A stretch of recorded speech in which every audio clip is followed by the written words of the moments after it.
This video contains spoilers for Puss in Boots: The Last Wish. I highly recommend seeing it before watching this video. Cool? Cool. And now, our feature presentation. Puss in Boots: The Last Wish is a surprisingly good movie. I know, scorching hot take. Personally, I was really excited for this movie from the second I saw the trailer. The movie looked funny, and the animation style reminded me of my favorite movie, Into the Spider-Verse, so I had massive expectations for this film. But with those massive expectations came a sense of dread. What if the movie didn't live up to the hype? I mean, the first Puss in Boots wasn't anything too special. Why should the sequel be any different? But, in surprising fashion, the film put my concerns to rest in just the first few minutes. Now, the movie as a whole has been praised for its positive themes, accurate portrayal of anxiety and panic attacks, and incredible characters, and rightfully so. But these points have already been talked to death. I'm death. Straight up. No, not you. Instead, I'm gonna focus on just the first few minutes of the film. Why, you might ask? Because I believe the opening to Puss in Boots: The Last Wish is a perfect introduction to the movie.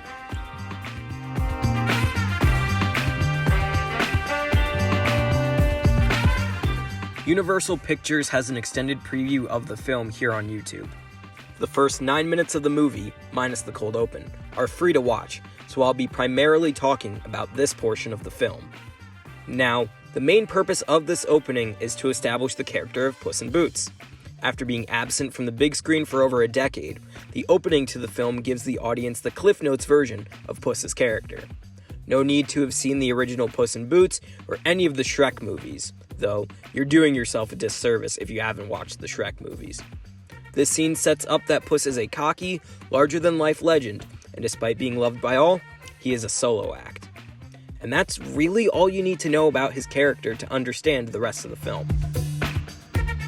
Now, the first thing I want to mention about the opening itself is also paralleled at the end of the film, and it's how we are introduced to Puss. Right as he begins singing that earworm of a song, Fearless Hero, Puss briefly hides his face behind his hat before dramatically revealing himself. Then, he proceeds to talk about how great he is and how he's loved by all. Like I said, cocky and larger than life. At the end of the movie, after seeing his final life with Kitty and Perito flash before his eyes, Puss once again briefly hides behind his hat, only to dramatically reveal his face. This reintroduction comes as he makes a stand against death, after coming to terms with being on his last life. Both times, this move is used to introduce Puss, but in this scene, he's an arrogant little legend. And during the climax, he's grown to appreciate the life he has left. Moving forward, the beginning of the musical number is pretty straightforward. It shows just how much the public adores Puss, and how much Puss adores himself, yada yada. It does, however, set up that Puss in Boots is never afraid, and that he's never been touched by a blade.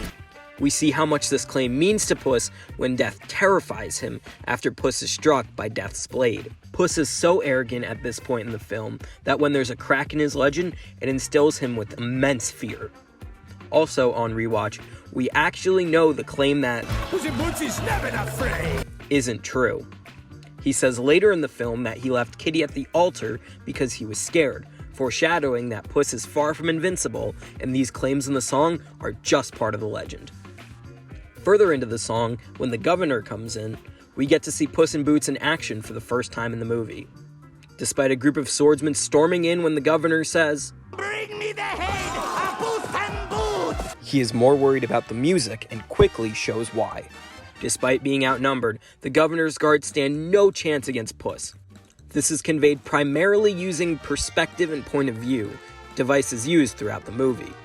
As Puss slides down the stairs and dodges several attacks, the camera follows him. In these shots, the camera is relatively steady as it follows our hero, showing that Puss isn't really exerting himself.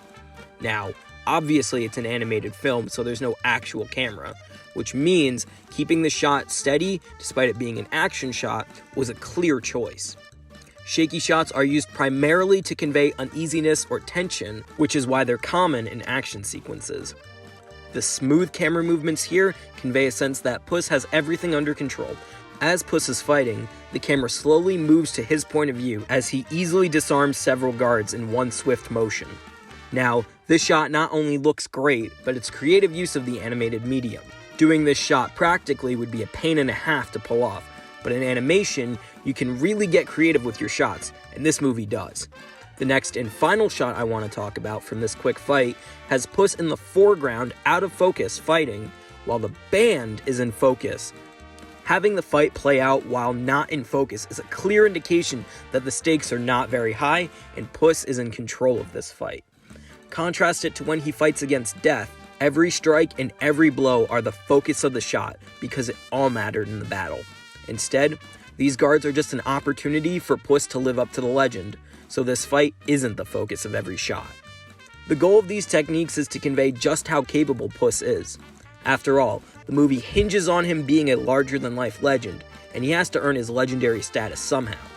By showing us how powerful Puss is, it's also able to contextualize Death as a character. Puss has no trouble with a group of guards and doesn't even break a sweat against the giant. So when Death comes in and dominates Puss in a fight, we as an audience are able to comprehend just how scary Death is. Puss in Boots had never been touched by a blade until Death showed up.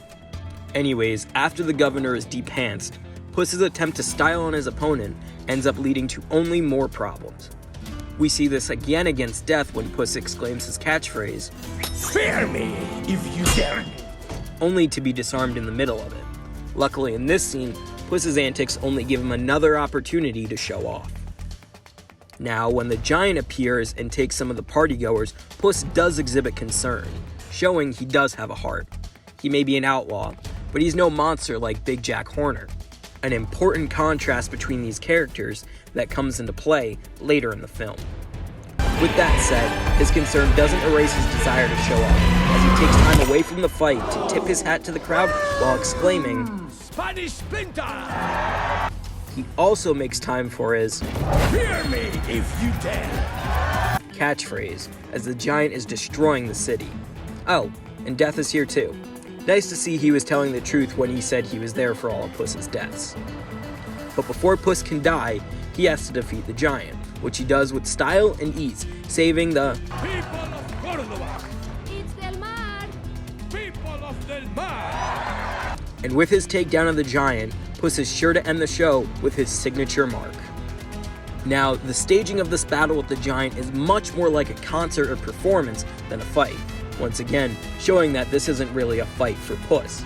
Instead, it's just another way to show the adoring crowd he's a legend. And the crowd does adore him, trying to get Puss to come back for an encore. And because this is just a performance, Puss gladly comes back for the encore, which promptly leads to him dying. As we see in the doctor's office, most of Puss's deaths come from his hubris and showmanship. Watch! Watch! Watch! Watch! Part of this hubris and showmanship is seen when Puss ignores the warnings of the people around him. Puss is unable to trust at this point, so mentally, he is alone. Without anyone around him he trusts, Puss dies 8 times, all in preventable ways.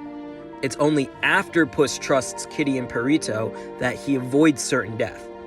I'm referring to when Puss deflects a fatal blow from Death with Kitty's gatito blade, a physical representation of Puss having the support structure to preserve his life, something he was missing at this point in the film.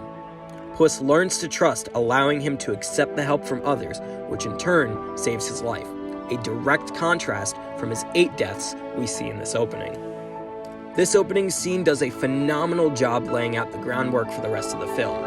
The main takeaways from it are Puss is an arrogant but talented legend with a larger-than-life personality. These points are what the entire conflict is based upon, and they are conveyed to the audience from the start. The opening bit introduces/reintroduces the hero to the audience in a way that both visually and verbally sets up the key elements to the film. It's clear that a lot of time and effort was put into laying the groundwork at the beginning of the film. Overall, Puss in Boots: The Last Wish does an excellent job telling the story it sets out to. This movie is funny, clever, visually appealing, and overall a great experience. And that experience starts with a perfect opening. Thanks for watching. I highly recommend going to see this movie if you haven't already. And if you have seen the movie, check out some of the other content I have here. Thanks for watching. Have a good one.